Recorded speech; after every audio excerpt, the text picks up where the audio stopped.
Hi, welcome back to our reading of Head, Hands, and Feet by Robert Street. This is chapter 8 today, and as in the previous videos, the scriptures and the questions are listed beneath this video. I hope you enjoy it.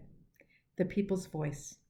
Had Caiaphas realized he was speaking to God's Son, he would not only have been more careful with his charge to Jesus, which was under oath by the living God, but also ready to listen.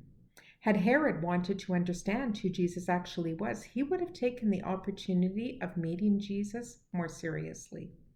Had Pilate cared more for truth than his job, he would have listened to his wife's warnings and acted accordingly. But in the same way that truth is said to be the first casualty of war, so truth was sacrificed by all the protagonists involved in Jesus' crucifixion, including the people. While Pilate was hesitating about a death sentence for Jesus, the chief priests and rulers put more pressure on him. They played politics by suggesting that Jesus was a threat to the peace of the nation. If there was disorder and rioting, chaotic social breakdown, because Pilate hadn't sorted out this problem, Caesar would not be pleased. Although he saw no reason to have Jesus crucified, Pilate was weakening. His head, so cool when questioning Jesus, was in somewhat of a whirl, but he had one last chance to absolve himself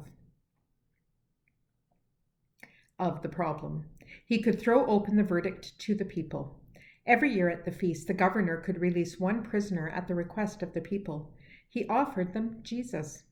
His idea may have worked, except for one thing: the determination of the chief priests and elders to get their man.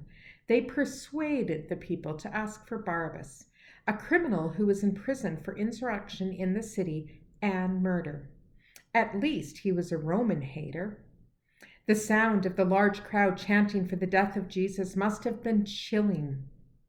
Pilate's ploy had gone wrong. Barabbas won, Jesus lost, but so did Pilate.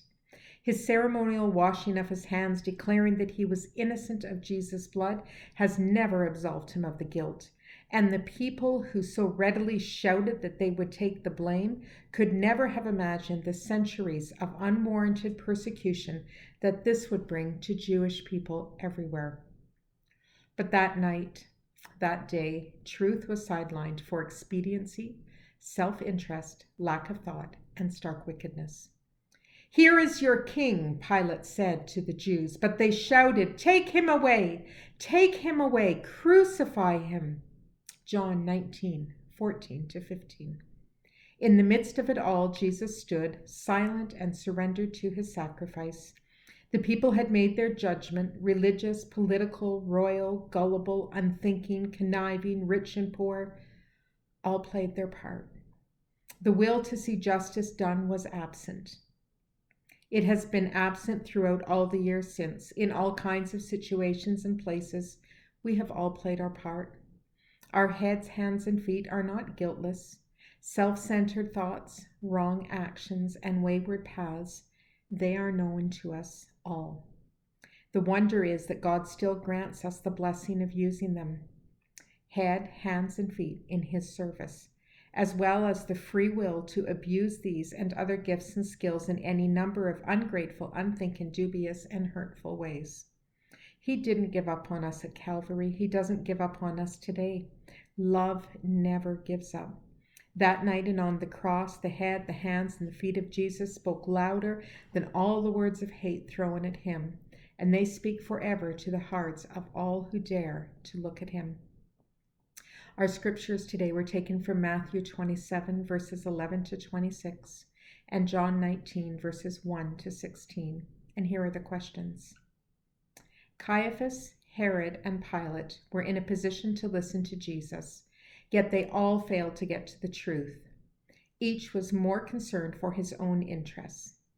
Consider how easy it might be to miss the truth because we look at situations through the eyes of our own interests. The people seem to have been easily influenced by corrupt leaders. In effect, they were led astray. How awake are we to the possible hidden aims and motives of those who may influence our lives? How can we guard against such influences without becoming cynical? Try to imagine the people of your community chanting for your death without knowledge or caring about the consequences. Discuss your likely feelings and inward reactions and then compare them to Jesus' quiet dignity. Through the centuries, Jews have been blamed and persecuted for the death of Jesus. Yet unless we each acknowledge our part in creating a need for Jesus' act of salvation, we avoid the truth about ourselves. How deeply do we accept our contribution to Jesus' death? How does your life show that you care about injustice, seen or unseen? Head, hands, and feet of those involved in Jesus' pain and crucifixion were used against him, at best, not for him. Consider how God nevertheless continues to allow us the gift of our faculties, even though he knows that we will abuse them. Consider also how Jesus restored people to health, mouth, eyes, ears, hands, feet, knowing that they may well be used in dishonorable ways in the future. Malcolm Bale is the writer of our verse for reflection and prayer. What is divine about my creed if I am blind to human need? For you have said they serve you best who serve the helpless and oppressed. May God bless you today.